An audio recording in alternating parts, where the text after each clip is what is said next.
Hello, my friends. My name is Claire, and you stumbled upon Porch Coffee, so please stick around.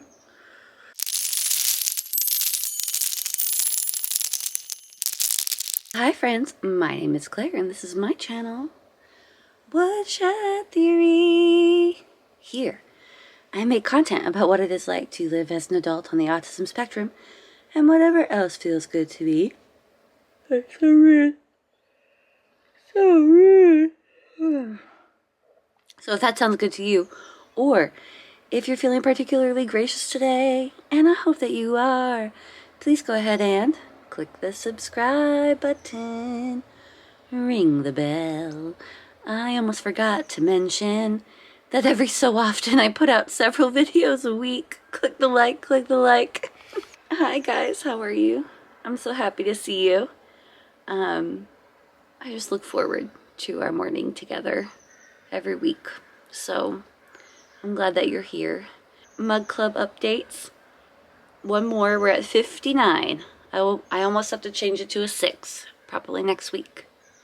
If you would like to get a Porch Coffee mug to have coffee with me, or tea, or water, or adult beverage, or whatever you want to drink in here, the information is down below. You can get one on my website. It helps support me. Thank you. No pressure.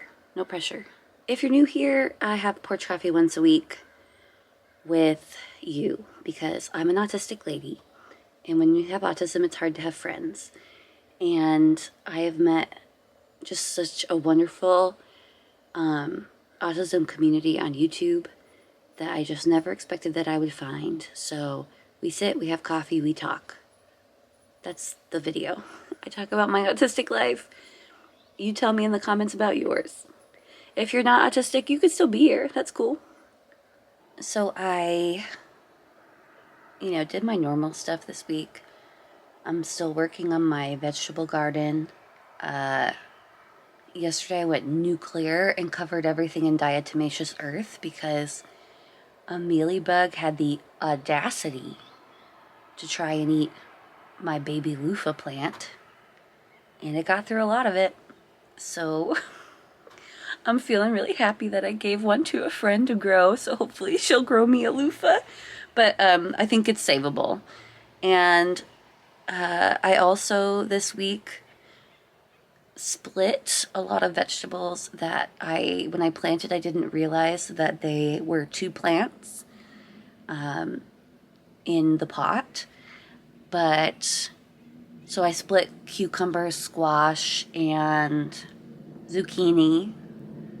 That's a squash, Claire. And also my pumpkins, but one of the pumpkin breeds, the little baby pumpkins, did not like being split. I think that one of the plants that I split from it will survive, but the other ones look like dead lettuce, and I'm really bummed out about it. And I feel really bad for my friends and family because I've been talking about this dead lettuce pumpkin plant for a whole week and nobody cares, but I care. How could you die? It was doing so well, and then I decided to split it a little too late. Maybe I'll just put something else in its place, a different kind of pumpkin perhaps, seeing as we still have one of the plants. But anyway, I'm gonna stop talking about it because nobody cares. Nobody cares about my pumpkin barrels. I felt good about this week with the amount of work that I got done and compared to my executive functioning issues. But I just have to say that I am really struggling with my OCD right now.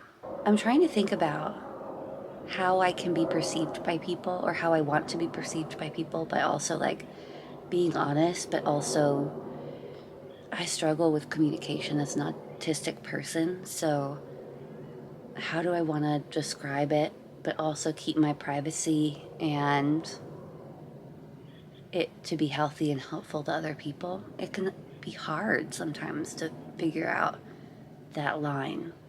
So I've been struggling with my OCD a lot. it always sucks. I've definitely cried this week because sometimes I just realize how heavy it is. When I'm struggling with intrusive thoughts and my OCD, it takes up a lot of time in one's day, and it becomes a huge emotional burden. And it's hard to function normally if you're struggling through that, which is interesting because I think just doing your daily routine and getting back to work and focusing on other things and, feeling the anxiety, but, moving forward is really helpful. But yeah, I've spent a lot of the week in my own head, so that's fun. Yes, Mother, I am taking my medication. You guys have met Kathy before. She's a real one. She always makes sure I'm taking it. I'm taking my meds. Sometimes these things are just going to happen in my life, and I just need to recognize the patterns. And I think the biggest thing for me is being open about it so that I could get some help or support, I guess. Because OCD and mental illness it's scary, and it feels real, It feels real, even when it's not. So why would you talk to anybody about that, So I'm just glad that I know better now, and I'm on medicine, and but I'm just tired. It takes like an emotional toll, Yeah. So that's what's going on with my OCD. How's yours? The cats are playing if you hear little paws. I really made some progress on some projects this week. And I'm really grateful for my spouse because I was talking about starting some new projects, and he kindly reminded me of all the other projects that I have. And not only that, guys, I'm not diagnosed with ADHD professionally or anything, and so I don't want to take that away from other people, but I do struggle with a lot of ADHD symptoms. And as an autistic person, I struggle with executive functioning. One of the things that I struggle with is it's not necessarily finishing the project, is it? It's the cleanup afterwards. Like, I just leave little piles of things around. This is embarrassing, so I'm glad that you're here to talk to me about this. I struggle to do the cleanup afterwards for projects, or leave out stuff in the middle of projects to go do something else. Like the completion part of, like, in my head, if a project is done, or I finish what I feel like I need to finish, I will just walk away and just leave all the tools there and think to myself, okay, well, I'll clean it up later. Later does not come. So I've been working on cleaning those things up this week, and it seems like I got a lot of work done. So I'm proud of that. The other thing that happened this week is I've been under the weather, and so I've been home a lot this week. But please don't worry about me. Everything is okay. I'll be fine. It just sucks. So yeah, I've been home a lot. Yesterday, when my spouse got to go hang out with some friends from out of town. So when my spouse went out to go hang out with some friends, I stayed I stayed around my house and did yard work. And the other thing I did, here's like a confession time. I watched the Duggar's special on Amazon, Shiny Happy People, about the IBLP and the Duggar family. I have so much I could say about it. I did not grow up in that community necessarily, and I was a weird autistic kid. Uh, so I don't know, what I was doing half the time, but I grew up very adjacent to that kind of belief system and heavily entrenched in like 90s Christian evangelicalism, the purity movement. All of that was part of my life. So, yeah, a lot of things were things I were familiar with in the documentary. Um, and actually, I'm really happy that I watched it because it addressed a lot of um, the toxic things that I'm unlearning in my life about relationships. And it also highlighted to me that maybe some of my issues that I have as an adult, they really stem more back to what I was learning and reading and being taught about being a good Christian at the time, that were way more problematic. I could go on for hours, but way more problematic for me in the long run. I mean, maybe I'll do some videos on it, but I don't know. My issue is that I grew up in a very conservative, evangelical environment. I wasn't always so conservative. I was a little out there, but I was entrenched in that. And I went into high masking mode as I got into college and adulthood, trying to fit in wherever I was. And sometimes, and as an autistic person, I was extremely moral, loyalty, justice driven. And the other thing is that as an autistic person, I wanted so badly to know how to act and how to communicate with people that I really listened to what I was being told because I really trusted it. And I hesitate to talk about some of this because I don't want anyone who, like, for example, my parents, I don't want them to think that I'm saying, like, this is all your fault, or, I don't appreciate what you did for me, so it's very hard for me to talk about.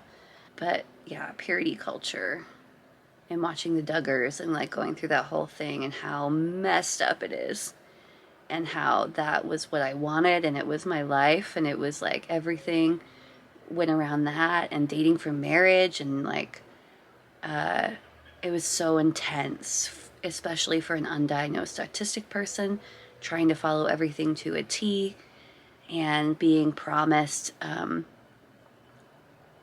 basically promised like blessing, like a good life, if this is exactly how your life played out, and being honoring to God.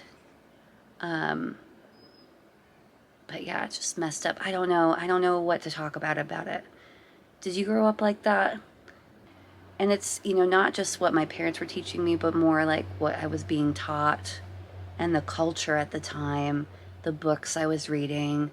I just wanted to be a good Christian, and I wanted to love God, and I wanted to be close to Him and do it correctly. And I was following, and I had so many questions about how to act around other people, that I was following all these things that I was reading and learning, but really they were toxic, and they still affect me today. So watching the Duggars, I'm glad that I watched it's on Amazon Prime, Shiny Happy People. I'm glad that I watched it. It reminded me about how far I've come, but then also it reminded me that I can heal and change. And there were parts of what they were saying that I really needed to hear to remind me that, you know, some of the issues that I'm having as an adult aren't just all me. It's just like unlearning toxic things from my past. I hope this makes sense. I'm probably going to cut it here because I've been filming for a long time. Would you guys be interested in hearing more about that? I just don't know. I just want to be respectful in the way I talk about it. As I mentioned, I'm autistic, if you didn't know. But I want to... I'm still processing. I know, I'm 30 whatever now. I don't agree with a lot of how I was raised, and it's, yeah, I guess it's okay to talk about, because I don't think a lot of it was coming from my parents necessarily. I was being taught belief systems that weren't necessarily biblical, but they were conservative, and I really wanted to fit in and do the right thing and be pleasing to God, you know. And now it's, I just feel completely different about the whole situation now. So it's hard for me to think about and talk about. But yeah, I would say that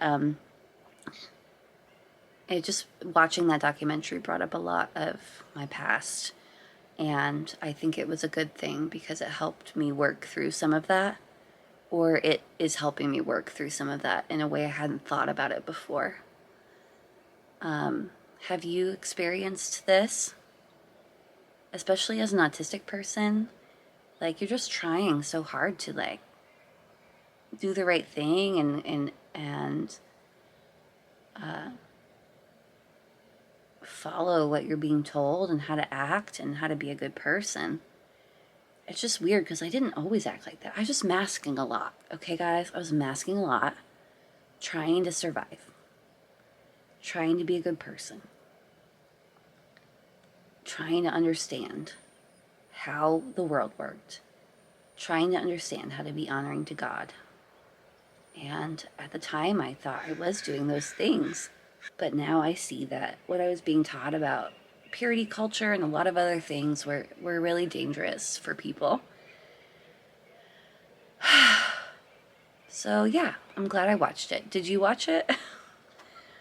Listen, please tell me about your week in the comments. Tell me if you grew up in a super religious environment, and especially if it was the like 90s evangelicalism, conservatism movement. How did that go for you? Do you feel like you're unlearning anything that might not have been the best thing to learn? Anyway, I hope you have a good day. And I love you guys very much. I hope you understand about me talking about this stuff. Yeah, it's my life, so that's what we talk about here, right? Anyway, enjoy your coffee, and I will see you next time, guys. Have a good one. Bye.